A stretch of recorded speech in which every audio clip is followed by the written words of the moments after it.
देवियों सज्जनों, राधे राधे राधे राधे। कैसे हैं आप सब? अच्छे हैं? मैं Pandit Ashok Mishra learning with Radhe Radhe YouTube channel में आपका हार्दिक स्वागत करता हूं। देवियों सज्जनों, एक बहुत ही सुंदर प्रश्न आज आया है और प्रश्न है, एक बार राम नाम बोलने का क्या फल होता है? तो बहुत ही सुंदर प्रश्न है। प्रभु के नाम की महिमा अपरंपार है। करऊं कहाँ लग नाम बड़ाई, राम न सकहि नाम गुण गाई।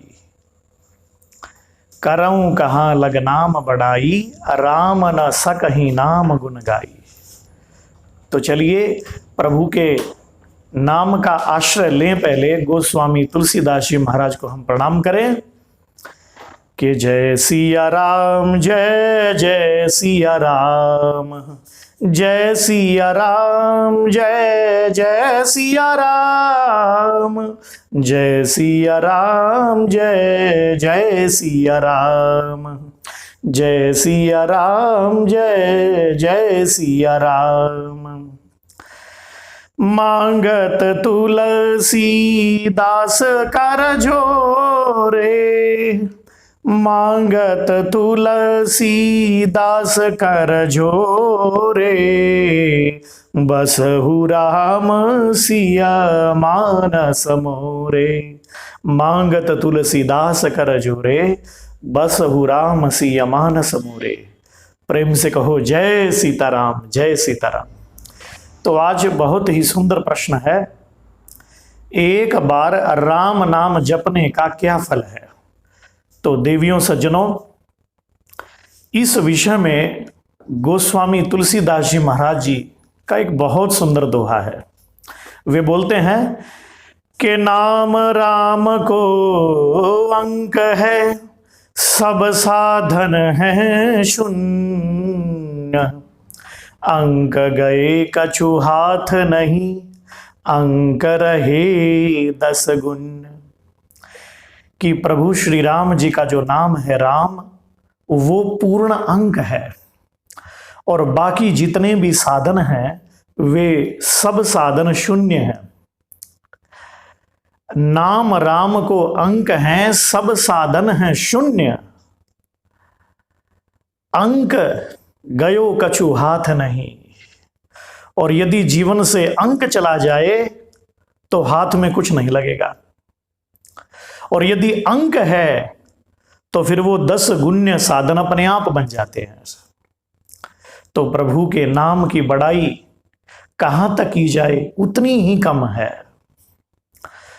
इस विषय में हनुमान प्रसाद पोद्दार जी, पंडित श्री राम शर्माचार्य जी ने एक कथा का उल्लेख किया है।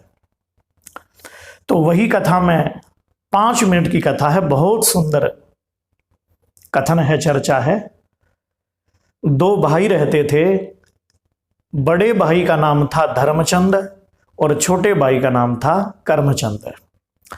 धर्मचंद जी जो थे वो बिल्कुल धर्म के मार्ग पे रहते थे, बड़े संत सेवी थे, संत महापुरुषों का सत्संग करते थे, उन्हें प्रणाम करते थे, बड़ा सम्मान करते थे संतों का और बड़े प्रभु प्रेमी थे।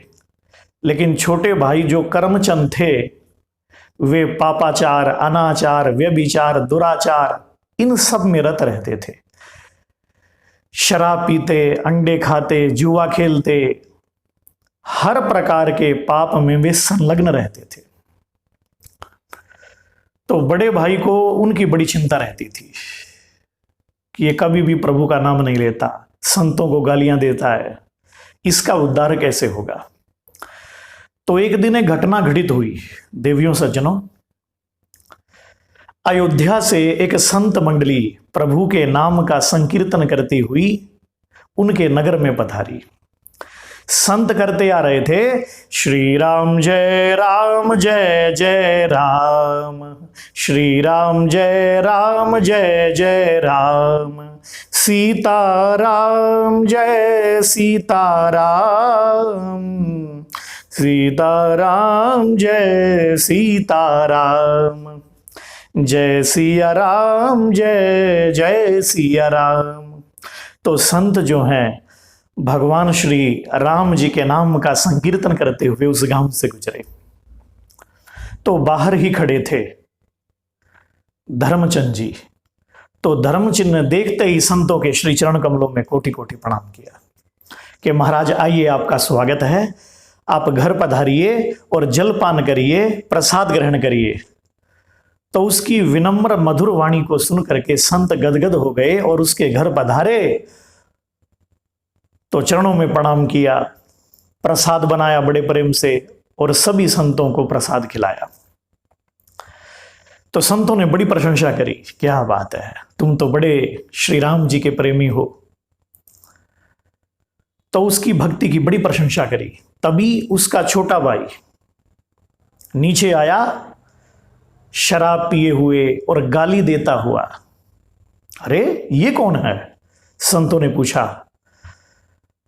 बोले महाराज जी आपसे क्या छुपाना, मेरा छोटा भाई है और कभी भी प्रभु का नाम नहीं लेता। ये यदि आप मुझ पर थोड़े से भी प्रसन्न हैं तो आप इनका उद्धार कर दीजिए, क्योंकि संतों को गालियां देता है तो घोर नरक में जाएगा ये। तो आप ऐसी कृपा करिए जिससे ये नरक न जाए, इस पर प्रभु कृपा करें। बोले ठीक है। तो जैसे ही वो नीचे से ऊपर गया तो एक लंबे तगड़े संत पहलवान थे और वे भी ऊपर पहुंच गए और किवाड़ खटखटाए उसके कि भाई किवाड़ खोलो। अब वो जो करमचंद है वो नशे में बिल्कुल धुत है। आवाज आई, अरे ये तो ऊपर भी आ गया संत। बड़े गुस्से से गाली देते हुए उसने किवाड़ खोले। क्या है, क्यों चिल्ला रहे हो? करमचंद ने पूछा। तो संत ने कहा, भाई एक बार तुम बोल दो जय सीताराम, जय सीताराम, एक बार राम राम बोल दो। बोले क्या फायदा, राम राम बोलने का क्या फायदा, क्यों बोलूं मैं? बोले इतने काम तुम करते हो, क्या सभी फायदे के ही करते हो? एक बिना फायदे के भी कर लो। बोले मैं नहीं बोलूंगा। बोले जब तक मैं तुमसे राम नाम न निकलवा दूं तब तक मैं जाऊंगा भी नहीं। बोले मैं नहीं बोलूंगा। अब संत में और उसमें झगड़ा हो गया और संत ने उस करमचंद को नीचे गिरा लिया। अब संत स्ट्रांग थे, हट्टे कट्टे थे, उसकी छाती पर बैठ गए। एक बार राम राम बोल दे, नहीं तो तेरी गर्दन भी दबा दूंगा। संतों की अनेक प्रकार की ऐसी ही युक्तियां होती हैं। और प्रेम से कहो जय सीताराम, जय सीताराम। अब मरता क्या न करता। अब उसने सोचा इस संत से बचने का तो बस यही उपाय है कि मैं बोल दूं प्रभु का नाम। और थक करके हार करके उसने बोल दिया राम राम, अच्छा राम राम, अब छोड़ मुझे। बोले ठीक है, तूने बोला राम राम, अपना बन गया काम। अब एक बात का और ध्यान रखना बेटा। बोले क्या? बोले कभी भी इस राम राम को बेचना नहीं। ये जो तुमने राम नाम का उच्चारण किया है इसकी कीमत मत लेना कभी भी। बोले ठीक है। इतना कह करके संत वहां से चले और अब वो जो करमचंद था समय आने पर उसे रोगों ने घेर लिया। पापाचार, दुराचार, अनाचार, व्यभिचार, पापाचार में रत रहता था। तरह तरह के उसे रोग लग गए और उसकी मृत्यु हो गई। और मरणोपरांत जब वह यमपुरी में पहुंचा, यमदूत उसे ले गए और यमराज ने जब उसका खाता मांगा तो चित्रगुप्त ने कहा महाराज ये तो घोर पापी है, इसने कोई भी पुण्य नहीं किया, लेकिन हां संत के डर से इसने राम राम शब्द का उच्चारण किया है। बोलना तो नहीं चाहता था पर संत के डर के मारे इसने प्रभु के नाम का उच्चारण कर दिया है। बोले अच्छा तो ठीक है भाई, तुझे घोर नरक में तो जाना ही है, अब राम राम बोलने की कीमत बोल तू, क्या चाहिए तेरे को। अब तुरंत उसके मन में बात आई कि उस संत ने कहा था राम राम को बेचना नहीं है। बोले मुझे कोई कीमत नहीं चाहिए, राम नाम जपने से जो फल है बस वही मुझे दे दीजिएगा। अब ये बताओ मुझे जाना कहां है, मुझे कीमत नहीं चाहिए। मैंने तो मस्त होकर बोला है। प्रेम से कहो जय सीताराम, जय सीताराम। अब जो धर्मराज हैं, यमराज हैं, ये भी 12 महाभागवतों में से एक हैं। भगवान श्री कृष्ण जी के बड़े लाडले भक्त हैं श्री धर्मराज जी महाराज। अब वे सोचने लगे कि राम राम बोलने की क्या कीमत है। अब प्रभु के नाम की कीमत मैं लगाऊंगा, ये मेरे बस की बात नहीं है। तो इंद्र आदि को बुलाया गया कि देवराज इंद्र मेरी सहायता करिए। देवराज इंद्र ने कहा राम राम बोलने का फल तो मैं भी नहीं जानता, तो ब्रह्मा जी से परामर्श लिया जाए। तो वो जो जीवात्मा है, कर्मचंद जो है, उसको लेकर के देवराज इंद्र और यमराज किसके पास पहुंचे? ब्रह्मा जी के पास। और वहां ब्रह्मलोक में बिल्कुल पाप मुक्त हो गया, शांत, बड़ा आनंदित हो गया। बड़े भाग्य से ब्रह्मलोक की प्राप्ति होती है, संत ऐसा कहते हैं। तो ब्रह्मा जी ने कहा भाई राम नाम बोलने का फल क्या है ये तो मैं भी नहीं जानता, भले ही चारों वेद मेरे मुख से प्रकट हुए हैं, वेद मेरी ही वाणी है, वेद मुझसे प्रकट हुए हैं, पर राम राम बोलने का फल मैं नहीं जानता हूं। क्योंकि ब्रह्मा जी भी 12 महाभागवतों में से एक हैं। तो राम नाम की महिमा तो महादेव जानते हैं। कौन जानते हैं? महादेव। तो हमें महादेव जी के पास चलना चाहिए। अब करमचंद जो वो जीवात्मा है, उसने कहा तुम्हारे चक्कर में मैं हो गया हूं दुखी बिल्कुल, अब मैं पैदल नहीं जाऊंगा, मैं पैदल नहीं जाऊंगा। बोले कोई नहीं, महादेव के पास चलना है। तो वो जाने के लिए तैयार हो गया। ठीक है, चले महादेव के पास और जाकर के महादेव को बोले कि प्रभु राम नाम बोलने का क्या फल है वो बताइए आप। अब महादेव जी राम का नाम सुना तो प्रसन्न हो गए। हाँ, उनके तो इष्ट देव हैं भोलेनाथ जी के राम। के मंगल भवन अमंगल हारी, उमा सहित जय जपत पुरारी। मंगल भवन अमंगल हारी, उमा सहित जय जपत पुरारी। बोलो जय सीताराम। तो महादेव ने कहा इस राम नाम के जप के प्रभाव से मैं हलाहल का पान कर गया और उसे अपने कंठ में धारण कर लिया, नीलकंठ हो गया। और राम नाम के जप से ही मैं काशी में मरने वाले जीवों को मुक्त कर देता हूं। पर एक बार राम नाम जपने का क्या फल है ये तो मैं भी नहीं जानता हूं। प्रभु के नाम की महिमा अपरंपार है। तो सीधा सा उपाय ये है, जिसका ये नाम है हमें उसी के पास चलना चाहिए। और मैं भी एक बार राम नाम जपने का फल क्या है ये जानने का बड़ा इच्छुक हूं।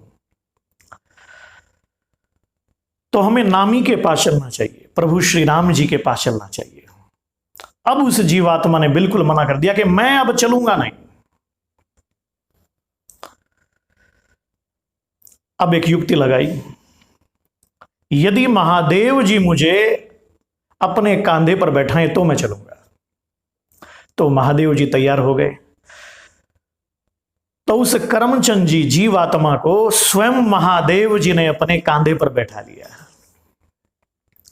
स्वयं ब्रह्मा जी छत्र लगाए चलने लगे और इंद्र और यमराज चंवर डुलाने लगे। देख लो सज्जनों क्या दृश्य है। वो जीवात्मा स्वयं महादेव जी के कांधे पर विराजमान है। ब्रह्मा जी छत्र लगाए उसके पीछे पीछे चल रहे हैं। स्वयं धर्मराज, यमराज और देवराज इंद्र चमर डुलाते हुए ले जा रहे हैं और वे प्रभु के साकेत धाम में पहुंचा है इन सब महापुरुषों के साथ। और जैसे ही मेरे प्रभु भगवान श्री राम जी ने उसे आते हुए देखा, अरे ये कैसा जीव है, स्वयं भोलेनाथ मेरे इष्ट देव हैं, इनके कांधे पर विराजमान है। तो तुरंत भगवान श्री राम जी ने अत्यंत सुंदर जो है वैजंती माला उठाई, अपने गले से निकाली और उस जीवात्मा के कंठ में डाल दी। आइए महानुभाव, आपका स्वागत है मेरे धाम में। बोले प्रभु ये क्या कर रहे हो? देवराज इंद्र ने कहा ये तो पापात्मा है। एक बार इसने राम नाम का उच्चारण किया और एक बार राम नाम बोलने का फल क्या है ये जानने के लिए हम इसे आपके पास लाए हैं। बोले भाई हमें क्या पता, महादेव जी ने जिसे अपने कांधे पर बैठा लिया, ब्रह्मा जी छत्र लगाए चल रहे हैं, आप और यमराज जिसे चमर डुला रहे हैं, वो पाप आत्मा कैसे हो सकता है? और फिर भी आप एक बार राम नाम जपने का फल पूछ रहे हैं, तो भाई राम नाम है तो मेरा ही, पर एक बार राम नाम जपने का फल क्या है ये तो मैं भी नहीं जानता, और महिमा क्या है ये तुम सब प्रत्यक्ष देख ही रहे हो। तो राम नाम जपने का क्या फल है ये तो मैं भी नहीं जानता हूं, भगवान श्री राम जी विनम्र वाणी में बोले हैं। और यही गोस्वामी तुलसीदास जी ने मानस में लिखा है कि करहूं कहाँ लग नाम बड़ाई, राम न सकहि नाम गुण गाई। करहूं कहाँ लग नाम बड़ाई, राम न सकहि नाम गुण गाई। राम न सकहि नाम गुण गाई, प्रभु के नाम की महिमा क्या है ये तो प्रभु श्री राम भी नहीं जानते हैं। तो राम नाम एक बार जिसने बोल लिया उसने सभी कर्म कर लिए हैं। गोस्वामी जी ने तो यहां तक बोल दिया कि वेद पुराण संत मत एहु, वेद पुराण संत मत एहु, सकल सुकृत फल राम सनेहु। वेद पुराण संत मत एहु, जय सिया राम जय जय सिया राम, जय सिया राम जय जय सिया राम, जय सिया राम जय जय सिया राम। वेद पुराण संत मत एहु, सकल सुकृत फल राम सनेहु। तो राम नाम जपने का क्या फल है? अपरंपार है। अधिकस्य अधिकम फलम भवति, अधिक बार जपोगे तो अधिक फल मिलेगा। और यही महादेव जी मां पार्वती जी को कहते हैं। मां पार्वती जी विष्णु सहस्र नाम का पाठ करती हैं और भोलेनाथ जी ने क्या बोल दिया कि श्री राम राम रामेति रमे रामे मनोरमे, सहस्र नाम तत्तुल्यम राम नाम वरानने। श्री राम राम रामेति रमे रामे मनोरमे, सहस्र नाम तत्तुल्यम राम नाम वरानने। एक बार राम नाम बोलना 1000 विष्णु नाम के बराबर है। बोलो जय सीताराम जय सीताराम। आप कमेंट में लिख के जरूर बताएं, जय श्री राम जरूर लिखें। राधे राधे।